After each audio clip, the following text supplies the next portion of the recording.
Hi folks, I'm Mark with Artisan Restoration, and we're working on another old barn. This barn here had shingles on it for siding, and the roof was actually aluminum. There was a time back in the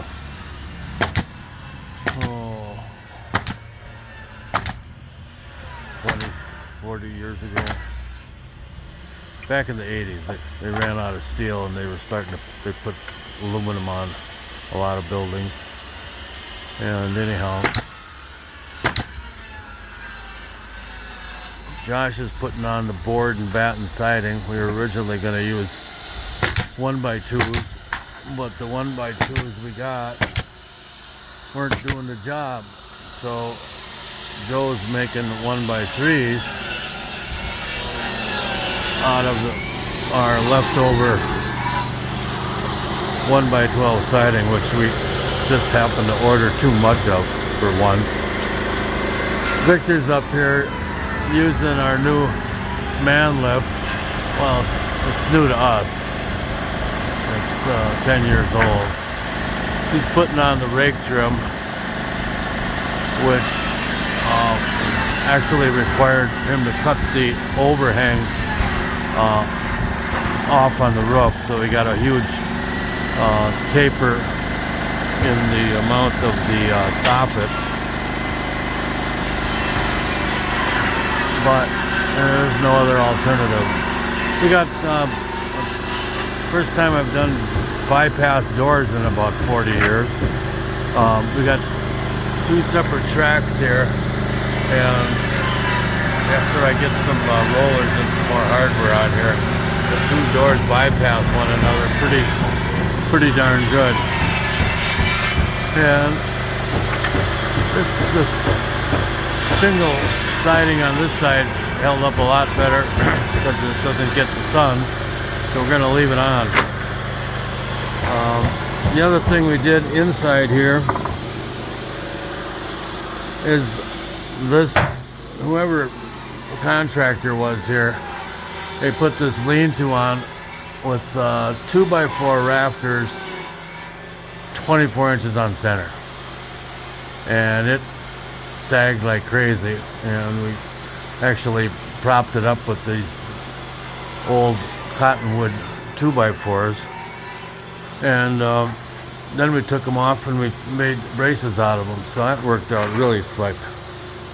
We cut a hole in this wall here so they could go from one area to the other, and over here this will be the only outside door that's not a sliding door, and sliding doors of course locked from the inside. So that's our walk-in door.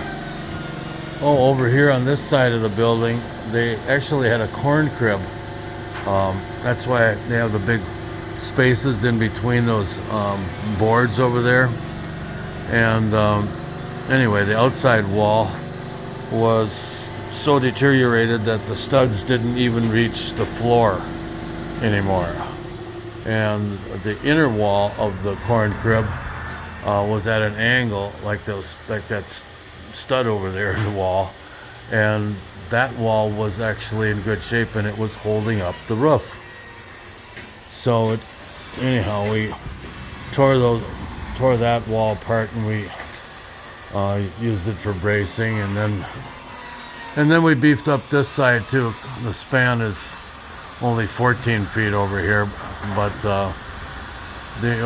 since we took that wall out for the corn crib, the owner wanted us to beef this thing up too, so we did.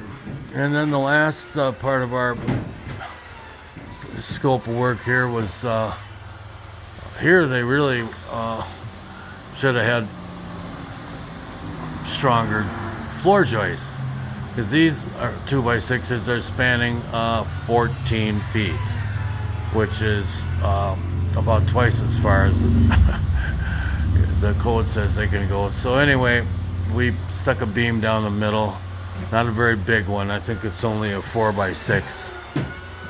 Yeah, we got two 2x6s put together into a beam, but it's whole lot more solid up there. Not before it was virtually a trampoline. Anyway, thanks for watching, folks, and we'll see you next week when we get done with this place. We're supposed to be done tomorrow, but due to some change orders and some things taking a little longer, it's not going to happen. So we'll see you one more time next week. Thanks for watching.